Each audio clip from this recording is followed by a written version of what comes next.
మన పక్కన విఘ్నేష్ కుమార్ గారు ఉన్నారు. ఆయనతో మాట్లాడే ప్రయత్నం చేద్దాం. నమస్తే అండి. జై శ్రీరామ్. ముందుగా అంత జై శ్రీరామ్ అండి. ఆ, మనము ఏదైతే ఇప్పుడు ధర్నా చేస్తున్నామో దానికి కారణం రైటే, కానీ అది కూడా ఇంప్లిమెంట్ చేయడం అంటే మనం ఏ ఏ విధంగా చేయాలంటే ఫస్ట్ మనము గట్టిగా ఇంప్లిమెంట్ చేయాలి. డిపార్ట్మెంట్ ఎప్పుడు బి సపోర్ట్ ఇవ్వదు మనకు, నేను ఇప్పుడు బి చెప్తున్నా. సో అది మనమే కంపల్సరీ డిపార్ట్మెంట్ చెక్ పోస్టుల దగ్గర పెట్టినా కూడా బక్రీద్ ఎప్పుడైతే వస్తుందో మనం కూడా ఇండైరెక్ట్లో డైరెక్ట్లీ సీక్రెట్ ఏజెంట్స్ లాగా మనం కూడా పనిచేయాల్సిన అవసరం ఉంది. ఎందుకంటే డిపార్ట్మెంట్కి అసలు నమ్మరాదు. Even 1977 act, Telangana prohibition slaughter cow act ఉందేమో, కానీ వాళ్ళు ఇంప్లిమెంట్ చేయరు. ఎందుకంటే సెక్యులర్ గవర్నమెంట్ మనది, అదే పాటిస్తారు వారు. ఒకటే చెప్తున్నాను, మన ఏదైతే మన హిందువులు కూడా ఫస్ట్లీ మన హిందువులు కూడా ఆవులు అమ్మకండి దయచేసి చెప్తున్నా. అది మన అమ్మ లాంటిది. ఒకటే చెప్తున్నా, మీకు ఆవు బరువు అయితే మా గోశాలకి పెట్టండి. మీ గోశాలకి లొకేషన్స్, ప్రతి ఒక్క లొకేషన్స్, ఈవెన్ తెలంగాణ స్టేట్ మొత్తం నేను చెప్తాను, ఎక్కడెక్కడ పెట్టాను, ఏడేడ పెట్టాను చెప్తాను. మేము తీసుకుంటాము, కానీ ఆవులు అమ్మకండి దయచేసి. ఆవును అమ్మితే నీ అమ్మని అమ్మినట్టే, ఇది మాత్రం గుర్తుపెట్టుకోనని నేను చెప్తున్నాను. ఆవు వల్ల అందరికి గుర్తు క్యాన్సర్ క్యూర్ అయితే అవన్నీ ఓకే, కానీ తెలిసి కూడా మనం తప్పులు చేస్తున్నాము. ఇంకొకటి క్లౌ స్లాగర్స్ది స్టాప్ చేయాలి, కంపల్సరీ స్టాప్ చేయాలి. దీన్ని బట్టి కొంచెం గవర్నమెంట్ స్ట్రిక్ట్ యాక్షన్స్ ప్రొవిజన్ చేసుకోవాలా. ఎట్లా అంటే, ఇంతకుముందు ఛత్రపతి శివాజీ మహారాజు ఒక 16 సంవత్సరాల వయసు ఉన్నప్పుడు ఒక గోమాతని గుంజుకొని పోతే ఒక కౌ స్లాగర్ వాడు చేయి నరికేస్తారు. మన మన మన మన మహారాజు మనము ఛత్రపతి శివాజీ మహారాజ్ వంశస్థులం, మనం ఆ మహారాజ్ దగ్గర నుంచి నేర్చుకోవాలి. ఒక ఆవుని కట్ చేయలే, తీసుకొని పోతే గుంజుకొని పోతే ఛత్రపతి శివాజీ మహారాజ్ ఆయన చేతులు నరికేశారు. మరి మనం ఏం చేయగలుగుతాము? బరాబర్ చేస్తాం. మేము చేసినాము, ఇంతకుముందు మేము జైలు పాల్పోయి అయినామేమో, ఇంకా అవుతాము మేము బరాబర్. కానీ ఆవుని నా ముందు కళ్ళ ముందు కట్ చేస్తే నేను బరాబర్ నేనేమో చేసేస్తాం. మేమైతే మా హిందువుని తెలంగాణ తరపున ఈ మాట చెప్పడం జరుగుతుంది. అక్కడ కూడా గోమాత గురించి కానీ లేకపోతే గోరక్షణ గురించి కానీ చేతనపరచాలి అంటే వాళ్ళకి ఏం చెప్తారు మీరు? ఒకటే, ఫస్ట్లీ ఎవరికి ఐడియా ఉంది, సో గోమాత మనం విజిట్ చేయాలి. ఆ ఆటోమేటిక్ మనం విజిట్ చేస్తే ఒకటే ఆవుని మనం డైలీ గోశాలకు వెళ్ళి ఒక ఫుడ్ పెట్టండి, డైలీ వెళ్ళండి, మీకోసం వేడి చేస్తుంది. ఆ ఆవుకి మనకు ఆ ఎఫెక్షన్ వచ్చేస్తుంది. తెలియదు ఎవరికి, నాకు కూడా తెలియదు. 3-4 ఇయర్స్ కింద నాకు కూడా తెలియదు ఐడియా. సో నేను డైలీ విజిట్ చేశాను గోశాల. సో ఐ హ్యాడ్ ఎఫెక్షన్ నాకు ఎఫెక్షన్ వచ్చింది. సో ఆ ఎఫెక్షన్తోనే నేను ఇంత విధంగా చెప్తున్నా. ఆవు చాలా ఉపయోగం ఉంటుందండి, చాలా. Even mister late Oscar Fernandes Karnataka ఆయన పార్లమెంట్లో చెప్పారు, ఆయన క్యూర్ కారణం ఏ మెడిసిన్తో క్యూర్ కాలేట క్యాన్సర్, ఓన్లీ గో మూత్రంతో ఆయన క్యాన్సర్ క్యూర్ అయిందట. ఇది ఫ్యాక్ట్ అండి.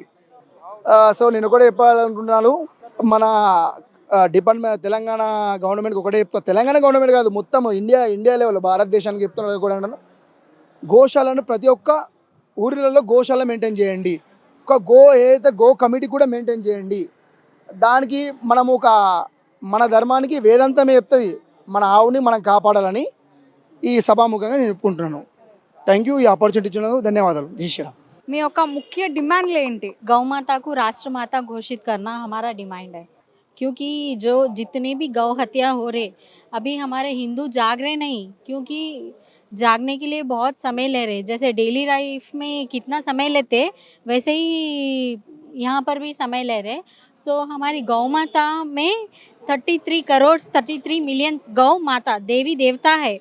जब हम देवी देवताओं को कटने दे रहे, तो हिंदू धर्म बटने में कितना टाइम लगता है. इसके लिए बोल रहे हैं कि आज जो धरना चौक पे धरना चल रहा है, इस कारण ही चल रहा है क्योंकि हमारा सनातन धर्म सो रहा है, उसको जागने की ज़रूरत है और गौ माता को हमारी राष्ट्रमाता बनाना है. మన హిందువులలోనే చాలా మందికి యూనిటీ లేదు.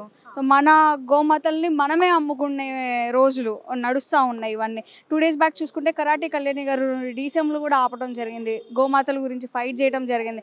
అంటే రోజు టీవీలలో ఇన్ని చూసి కూడా మన గోమాతలని మనమే కించపరుచుకుంటూ మనమే వాటి ప్రాణాలు తీస్తున్నాము.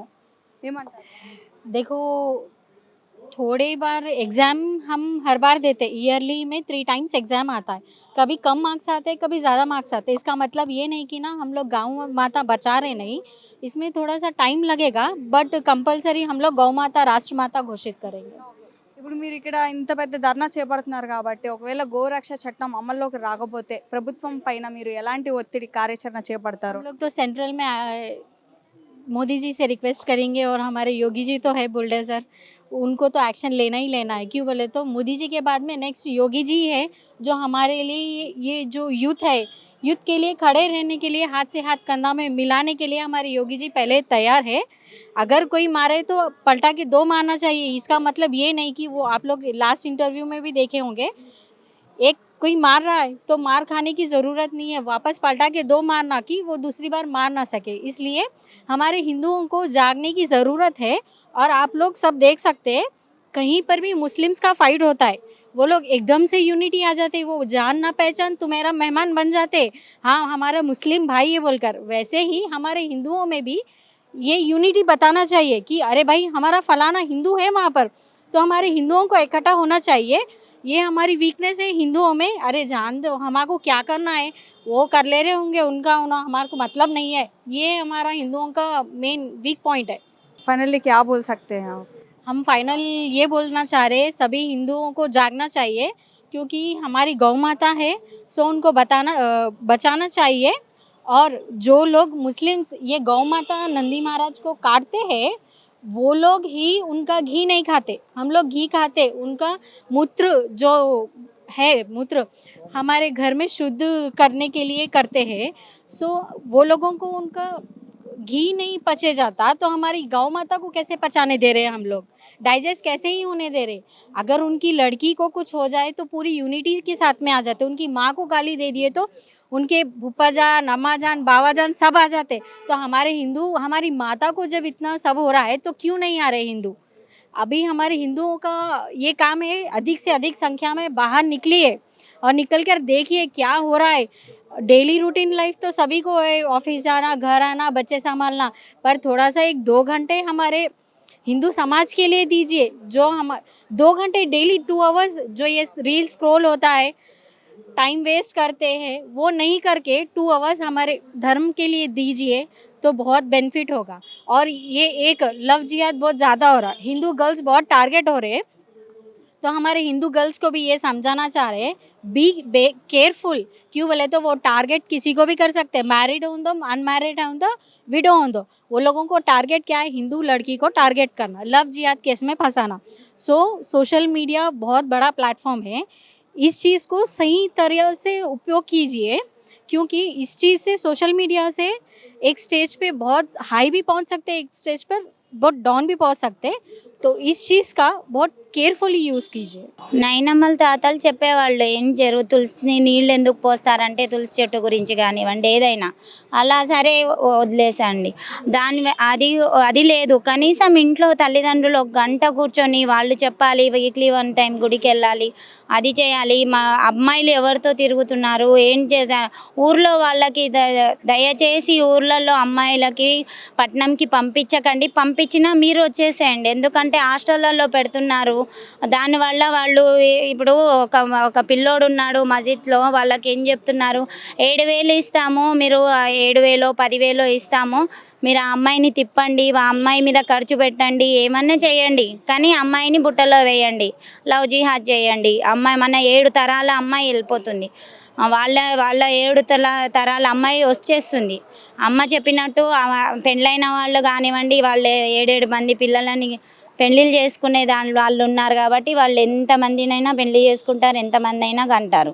మన వాళ్ళు కనీసం నలుగురిని కన్నా వాళ్ళకి మన హిందూ ధర్మం గురించి చెప్పాలి ఒకటి మన వాళ్ళు గోరక్ష కరెక్టే నేను తప్పనడం లేదు గోశాలలో ఉన్న గోశాలలోకి ఎలా చూడాలి అది కూడా చూడాలి ఇంకోటేమో ఆ బక్రీద్కి ముందు ధర్నాలు చేయడం కాదమ్మా ప్రతిరోజు గోరక్ష జరుగుతుంది గోరక్ష చేసేవాళ్ళు చేస్తున్నారు చాలామంది మన రాజాసింగ్ కానివ్వండి మన కాలుబాయి వాళ్ళ టీం కానివ్వండి వాళ్ళ టీంలో అయితే ఎన్ని అనర్థాలు జరిగినా కానీ వాళ్ళు నిలబడుతున్నారు అలాంటి వాళ్ళకి సపోర్ట్ చేయాలి ఇంకానేమో గోశాలలు ఈ ధర్నాలు ఎప్పుడు జరుగుతూనే ఉండాలి అవగాహన కార్యక్రమం ప్రతి గుళ్ళో గోవు గురించి కానివ్వండి భగవద్గీత గురించి కానివ్వండి ఈ మన ధర్మ కార్యం చేసేవాళ్ళు సంస్థలు ఉంటాయి కదా విశ్వ హిందూ వీళ్ళందరూ ఒక్కొక్క 2 అవర్స్ మాకు ఇవ్వండి గుళ్ళలో 2 అవర్స్ మాకు తెలియంది మేము పిల్లలకి ఏం చెప్తాము అంటున్నారు పేరెంట్స్ కాబట్టి అది పెట్టండి. ఇప్పుడు మా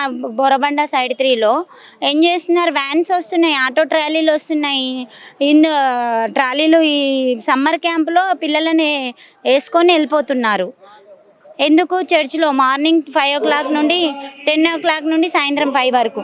వీళ్ళు ఉద్యోగాలు పోయే వాళ్ళు మా పిల్లలు అక్కడ సెక్యూరిటీ ఉన్నారనుకున్నారు, కానీ వాళ్ళు మత మార్పిడికి దారి తీస్తున్నారు అన్నది తెలియడం లేదు. వాళ్ళ పిల్లల సెక్యూరిటీ అనుకొని వాళ్ళు వదులుతున్నారు. అది చేయకుండా మన గుళ్ళల్లోనే ఒక క్యాంపులు పెట్టండి, సమ్మర్ క్యాంపులు. మేము అది చూసుకుంటాం. మేము ఎలా నిర్వహించాలి, మాకు భగవద్గీత చెప్పేవాళ్ళు, పిల్లలకి యాక్టివ్ నేర్పించే వాళ్ళు ఉంటే మేము దానికి ఫాలో చేసి తీసుకెళ్తాము. కానీ ముందుకు రావాలి. 2 hours 3 hours ప్రతిరోజు ఒక క్లాస్ పెడితే ఇవాళ రాకపోవచ్చు, ఇవాళ ఒక్కళ్ళు వస్తే రేపు 10 మంది వస్తారు, ఎల్లుండి 11 మంది వస్తారు, 100 మంది వస్తారు. ఇక్కడ కార్యక్రమం ఇది జరుగుతుందంటే తప్పకుండా వస్తారు. ఆ రకంగా అయితే మనం మన హిందూ ధర్మానికి ముందుకు తీసుకెళ్ళొచ్చు. జై శ్రీరామ్, జై గోమాత. Mind Media, the voice of India.